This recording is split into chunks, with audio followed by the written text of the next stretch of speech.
Hi నమస్తే, నేను మీ journalist రెహమాన్ని. ఆంధ్రప్రదేశ్లో ముఖ్యంగా కూటమి పార్టీ ఎమ్మెల్యేల భాగోతాలు, కూటమి పార్టీ ఎమ్మెల్యేల దందా వ్యవహారాలు రోజురోజుకు పెరిగిపోతున్నాయి. రోజురోజుకు ఎమ్మెల్యేల లేదా ఎమ్మెల్యే అనుచర వర్గాల దౌర్జన్యాలు కానీ అక్రమాలు కానీ పెరిగిపోతున్నాయనే విమర్శలు ఈ మధ్య కాలంలో చాలా ఎక్కువగా వినిపిస్తున్నాయి. ముఖ్యంగా రాష్ట్రంలో శాంతి భద్రతల పరిస్థితి కూడా అంతంత మాత్రంగానే ఉంది. ఎక్కడికక్కడ హత్యాకాండాలు, నిలదీసిన వారిపై కేసులు, అక్రమమైన కేసులు బనాయిస్తున్నారనే విమర్శలు లేకపోలేదు. సో వీటన్నిటికీ కారణం వైఎస్ఆర్ కాంగ్రెస్ పార్టీ రాజకీయంగా చేస్తున్నటువంటి ఆరోపణలని చెప్పవచ్చు. కానీ సాక్షాత్తు AP deputy CM Pawan Kalyan ఇటీవల 2 సందర్భాల్లో చేసినటువంటి వ్యాఖ్యలను కూడా మనం ఇందుకు ఉదాహరణగా తీసుకోవాల్సి ఉంటుంది. ఓ సందర్భంలో రాష్ట్రంలో శాంతి భద్రతలు అడుగంటిపోతున్నాయి, ఇలాగే ఉంటే హోంమంత్రిత్వ శాఖను తాను తీసుకోవాల్సి వస్తుందంటూ హోంమంత్రి అనితను ఉద్దేశించి పవన్ కళ్యాణ్ చేసినటువంటి వ్యాఖ్యలు ఒక కారణమైతే, రెండవది భీమవరంలో ఒక డిఎస్పీ నేరుగా పేకాట వంటి అక్రమ జూదం మార్గాల్ని ప్రోత్సహిస్తున్నారు, లాబియింగ్లు, సెటిల్మెంట్లు చేస్తున్నారు, డిఎస్పీపై చర్యలు తీసుకోవాలంటూ అదే పవన్ కళ్యాణ్ నేరుగా ఎస్పీకి ఫిర్యాదు చేయడం, ఇదంతా వాస్తవానికి గతంలో జరిగింది అయినా సరే రాష్ట్రంలో ఉన్నటువంటి పరిస్థితికి పవన్ కళ్యాణ్ చేసినటువంటి వ్యాఖ్యలు అద్దం పడుతున్నాయని అనుకోవచ్చు. అదే సందర్భంలో చంద్రబాబు నాయుడు మంత్రులకు ఇచ్చినటువంటి ర్యాంకింగ్ కూడా ఇక్కడ మనం పరిగణలో తీసుకోవాలి. చాలామంది మంత్రులు తమ పనితీరు సరిగ్గా లేదు కాబట్టి ర్యాంకింగ్ చాలా అట్టడుగున ఉంది అంటూ వారికి క్లాస్ పీకిన సందర్భం కూడా ఉంది. సో అంటే రాష్ట్రంలో అసలు ఏం జరుగుతోంది? ఇక్కడ ఎమ్మెల్యేల దౌర్జన్యాలు కానీ, ఎమ్మెల్యేల సెటిల్మెంట్లు కానీ, ఎమ్మెల్యేల దందాలు కానీ రోజురోజుకు పెరిగిపోతున్నాయి, మంత్రుల దందాలు పెరిగిపోతున్నాయి, అవినీతి పరాకాష్ఠకు చేరుకుతుందనే ఒక విమర్శ, ఒక ఆరోపణ పెద్ద ఎత్తున వినిపిస్తోంది. సో అసలు ఎమ్మెల్యేలు లేదా మంత్రులు వీళ్ళ దౌర్జన్యాలకు కానీ లేదా దందాలు లేదా అవినీతి వ్యవహారాలు ఇంత బహిరంగంగా, ఇంత బాహాటంగా పెరిగిపోతుంటే క్షేత్రస్థాయిలో ఏ ఒక్కరిని కదిపినా సమాధానం ఒకటే వినిపిస్తుంది, ఒకటే వస్తుంది. ఇంతలాంటి పరిస్థితి గతంలో ఎన్నడూ చూడలేదు అనేది ప్రతి ఒక్కరూ చెబుతున్నటువంటి మాట.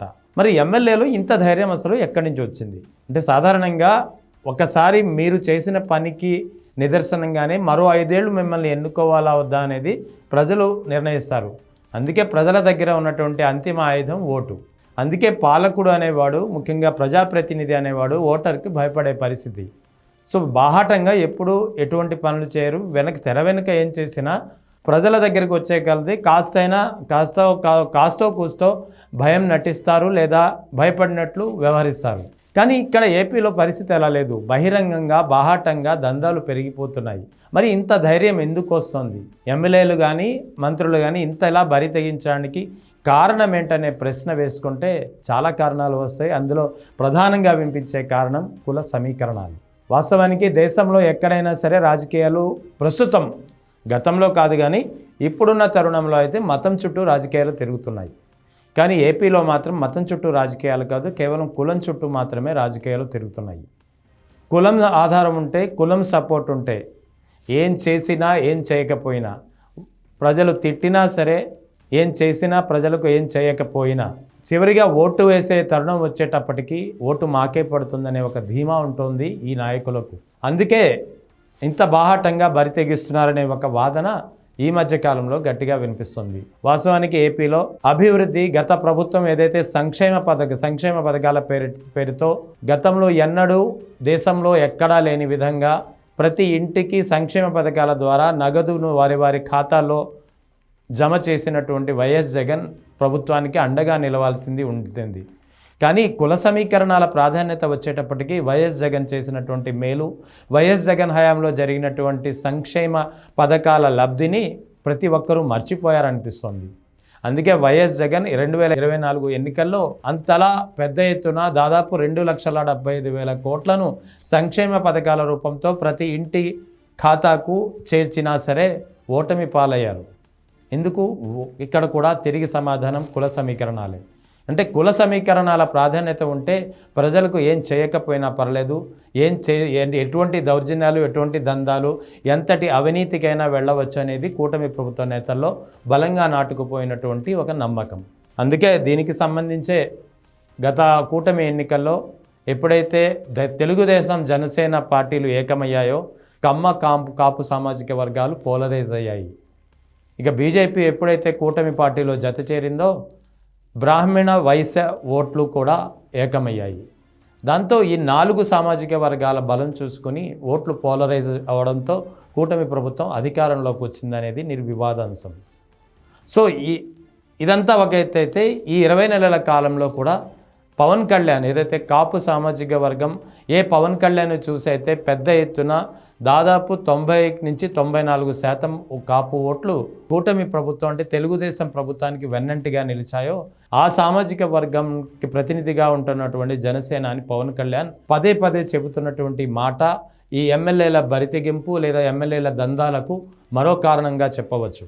మరో 15 ఏళ్ళు చంద్రబాబును ముఖ్యమంత్రిగా చూడాలనుకుంటున్నానని చెప్పడమే కాకుండా క్షేత్రస్థాయిలో జనసేన తెలుగుదేశం కార్యకర్తలకు ఏదైనా ఎక్కడైనా సమస్యలు వచ్చినా సరే సర్దుకుపోవాలని చెప్పి తన పార్టీకు చెందినటువంటి కార్యకర్తలకు సూచిస్తున్నారే తప్ప తెలుగుదేశం నాయకులకు కానీ తెలుగుదేశం అధినేతకు కానీ క్షేత్రస్థాయిలో జనసైనికులకు జరుగుతున్నటువంటి అన్యాయం కావచ్చు, వీరి సమస్యలు తీర్చకపోవడం కావచ్చు, దీనిపై అసలు ఒక్క మాట కూడా పవన్ కళ్యాణ్ మాట్లాడలేకపోతున్నారు. ఇక్కడ ఎమ్మెల్యేల బరి తెగింపు కావచ్చు, ఎమ్మెల్యేల దందాల వ్యవహారం ఏదైతే ఆరోపణలు వస్తున్నాయో వాటిపై కూడా తెలుగుదేశం అధినేత చంద్రబాబు నాయుడు కిమ్మనలేకపోతున్నారు.